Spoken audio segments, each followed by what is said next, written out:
Hi sir, good morning po. Sorry po, late ako.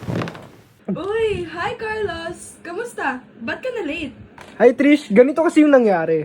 Ang nangyari, nagising ako, tapos nag-toothbrush, tapos kumain, tapos nag-toothbrush ulit, tapos naligo, tapos umalis ng Carlos, bahay. wag kang Tapos maingay. pumunta ako Baka ng mapagalitan jeep. ka ni Tapos sir. pagkakit ko ng Nakatingin jeep, na siya naulog sa'yo. ako. Tapos, nawala ng gas yung jeep. Pagtapos, bumaba na ako ng jeep para maglakad. Pero nakatapak ako. Mr. Cortez, late ka na nga. Nakikipagdaldalan ka pa. Kailangan mo mag-ayos sa klase ko. At kailangan mong makinig. This is very important material. Patayin ko kayo. Opo, pasensya sir. Ay, nago. Anyways, class. Goodbye and thank you, Sir Wamos. It was nice to see you. Oo nga pala, may quiz kayo sa akin sa math bukas. Mag-review kayo. Lumipas ang maraming oras at malapit na matapos ang araw ni Carlos. 4 p.m. na at 5 matatapos ang kanilang klase. Sa ganitong oras, hindi pa dumarating ang sunod nilang guro. Kaya naman maraming estudyante ang nagdadaldalan at wala sa kanilang tamang upuan. Guys, do you smell that? It smells like tae. Sino nakakatawa ng tae?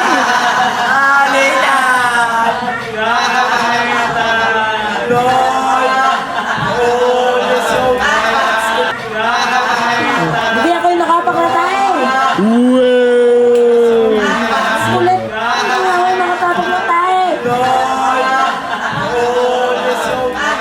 Huwag niyo ako subukan. Malalagot kayo sa akin. Wala ka namang bitaw eh. Nandito na ako. Wala, peke lang yan. Dito na Galing halimaw. palengke lang yan. Galing palengke.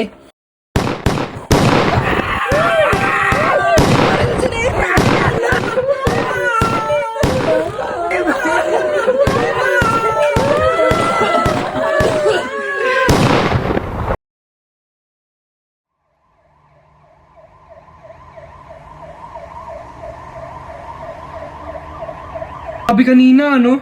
Yun nga eh, katakot. Di ko nga expected magkakaroon ng shooting. Malas talaga ngayon, no? Oo nga eh. Ay friend, dyan na parents ko. Ikaw, paano ka uwi? Kukumute lang. Gusto mo sumabay?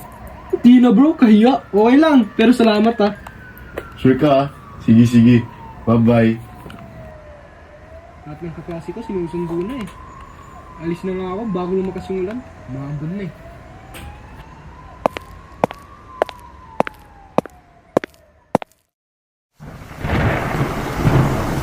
Lakas na ng ulan. Ito na yung bus. Basang-basa na ako.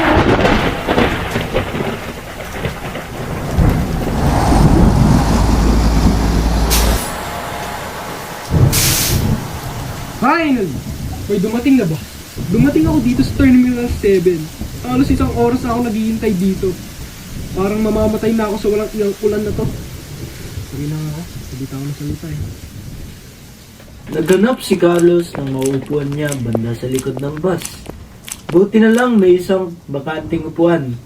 Kaya naman umupo na siya roon. Kahit basa yung damit niya. Ay, sa wakas. Pagkaupo ni Carlos, naramdaman niya na lahat ng pagod at stress na napagdaanan niya sa kanyang araw.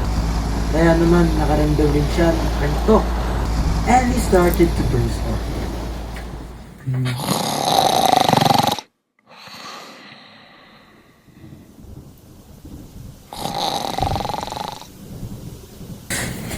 Pasensya na ho, no? Na sa inyo, pero hanggang dito na lang ho ang kakayanin ng aking makina. Mataas daw ho yung baha doon sa dulo. Baba na po yung mga gustong bababa.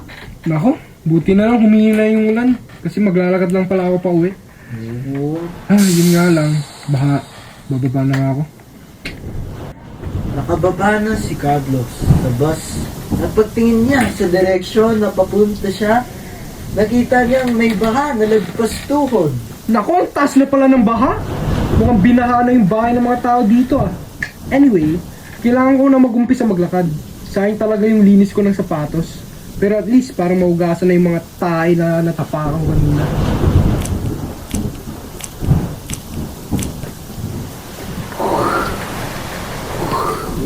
Dumi ng baha. Yak! Tuloy-tuloy na naglakad sa baha si Carlos hanggang nakaabot na siya sa kanilang bahay. Ay, sa wakas nakauwi na rin. Daddy's home. Pagbukas ng pintuan nila, umagos ang baha sa labas at nabasa ang kanilang tiles. Kaya naman naging madulas. Dahan-dahan siyang naglakad sa sala nila. Ngunit nadulas pa rin siya.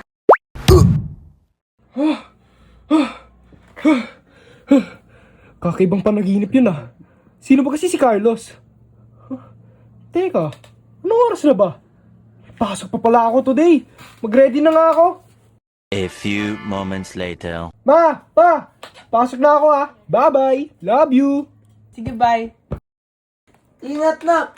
Pag ako wala dito sa bahay, hinahanap niyo ako. Pero ngayon nandito ako. Tatanong niyo, ba't ako nandito?